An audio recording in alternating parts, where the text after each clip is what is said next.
wish for Owatonna and Steele County. Dr. George is co-founder of the Bravewell Collaborative, a national collaboration of philanthropists dedicated to advancing the principles and practice of integrative medicine. As a co-founder of the Penny George Institute for Health and Healing at Alina, she helped create our organization, the largest system-wide integrative medicine program in the country. And if you Google that, you will see a lot more than meets the eye. She currently chairs the Penny George Institute Foundation. She and the George Family Foundation continue to break new ground with community-based grassroots approaches to healing through a new initiative launching this year. As a consulting psychologist, Dr. George specialized for more than 20 years helping diverse organizations select and develop senior executives and build high-performing teams.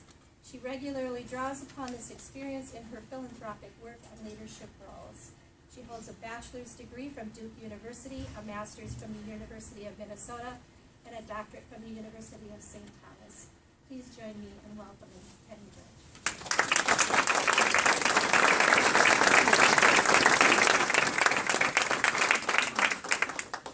I'll make this as short as I can because I know I'm standing between you and fresh air, lunch meals and refreshments. But first I want to make sure everybody is comfortable because I think some people might prefer to sit down, so feel free to move around while I'm talking.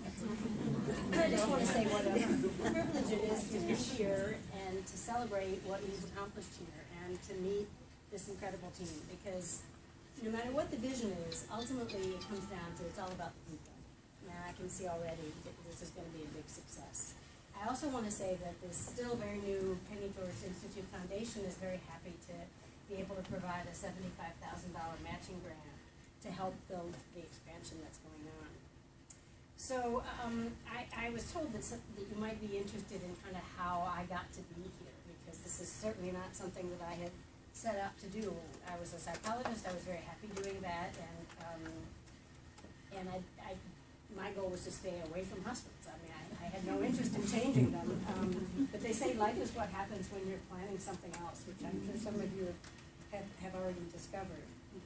But it's because of my own personal experience healing from breast cancer that I saw what was needed. And it was just really clear to me that something had to be done and that it wasn't rocket science.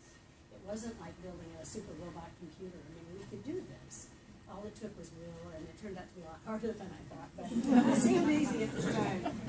But there's also a larger context to this, because I'm a child of the 50s, and I'm a lot older than almost everybody in here, but that was a different era in medicine, and most of you wouldn't know life before Medicaid and Medicare, and before healthcare was a term, and before Obamacare, big insurance companies, and big healthcare systems.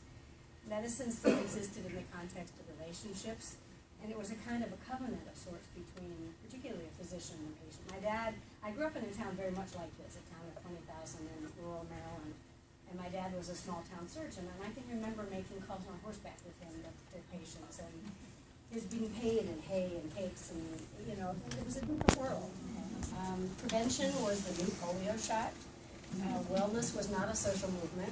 No one ate processed food or much sugar, and everybody I knew was physically active and walked to school. The only magic bullets were those for serious infectious illness, and there was a pervasive sense of one's responsibility for one's own health, and to some degree to the health of one's community as well. So fast forward with me to 1996, 19 years ago last month. I come home from work on a cold February day to be greeted by a voice message on my answering machine telling me that it looks like I have breast cancer and that I should get a biopsy. So I go gather my mammogram and go schlepping over town, and it was finally confirmed that I do indeed have breast cancer. So I decided to do, obviously, mastectomy and the chemotherapy and the hormone therapy. And my treatment, which was at the Virginia Paper Cancer Institute, was impeccable. I have no complaints about my care at all. But I did realize that I was only of interest in terms of the body part and the disease, that there really wasn't anything looking at the whole of me.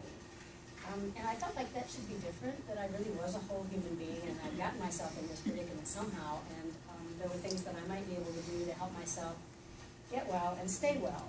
And I was also wondering why nobody pays attention, or nobody paid attention to how I might have prevented it. There were a lot of cancerous apples on my family tree, and as I began looking into it, I realized we really did know some things about how one might do that, but there wasn't any attention being paid to that. So I was determined to improve my odds of having this not come back, and so I made up my own healing plan.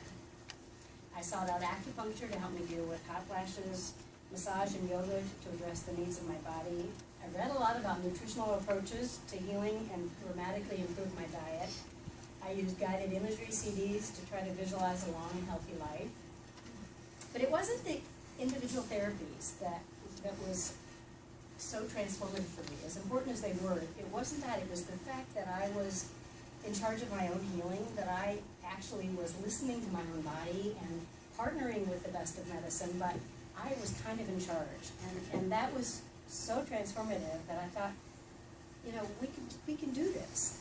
And as a psychologist, I knew how to read the literature to figure out what was legitimate and what was not probably such a good idea. And I also knew that I was privileged enough to be able to pay for these therapies out of pocket. And I knew that a lot of people couldn't do that. And yet I felt like everybody ought to have the option of having that whole person care that saw them as connected in body, mind, and spirit. And I wanted them also to see how much self-healing capacity each one of us has. So the first thing that my husband Bill and I did was to help design and then fund the position of healing coach at Abbott Northwestern Hospital, which is where I was treated and where he had been head of the board and where I was on the board. The position would help people create their own healing path like I had. And we funded that position for several years, and then the hospital kept its commitment to continue funding that. Through our family foundation, Bill and I worked with the hospital's foundation and then successive presidents of the hospital to help grow this idea of integrative medicine, starting at the nursing level, and then gradually building support among physicians and helping nurses obtain the training to provide therapies at the bedside. With the late Roberta Mann Benson's foundation, we formally created the Institute for Health and Healing in 2003 and built the first outpatient center. A couple of years later, Bill and I helped fund the expansion of that. Over time, as was noted, the Institute became the largest one in the country that was hospital, system-wide. Today it has a presence at Abbott, Unity Hospital, St. Francis, West Health, New Ulm, and now we're so happy to have Owatonna part of that. In addition to integrated medicine, physicians and nurses, the Institute offers the services of nutritionists, mind-body therapists, acupuncturists, reflexologists, massage therapists, fitness experts, integrative psychologists, and others to offer individualized care for patients and the public. These professionals collaborate with each other and with the patient, and they operate as a team, bringing diverse perspectives and skill sets. As Alana's mission is to service communities by preventing illness, restoring health, and providing comfort, the fit with the Penny George Institute is clear. You are all part of that work now, and I commend this community for seeing the need and reaching out to make this happen. That's great leadership. And Courtney is the leader to help you fulfill the potential for the Institute here. She and Lindsay, who's back here, are stand ready to help you with that. And we will be excited to watch you grow. In closing, I feel passionately that if we as a society want to have better health, we need to focus on that. Yes, disease happens, and we will continue to improve disease care. But if optimum health and well-being are our goals, focusing primarily on disease is not going to get us there. Wouldn't it be wonderful if we could create a culture of health within a healthcare system? Across the history of this country, philanthropy has been the passing gear of society. It's the engine of social change. Our family foundation is one player in the movement toward integrated health and healing, and I hope you will join in spreading the word and expanding the services available to your community. You can be a significant accelerator of the change that needs to happen across the country. The reality of healthcare reform, or as I like to think of it, health reform, is underway.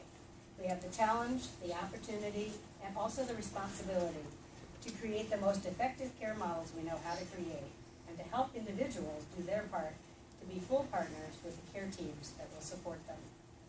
I feel privileged to be part of this national movement toward health, to be able to work with Courtney and her splendid team, and now with each of you to create a sustainable health care for the 21st century. Thank you very much for having me.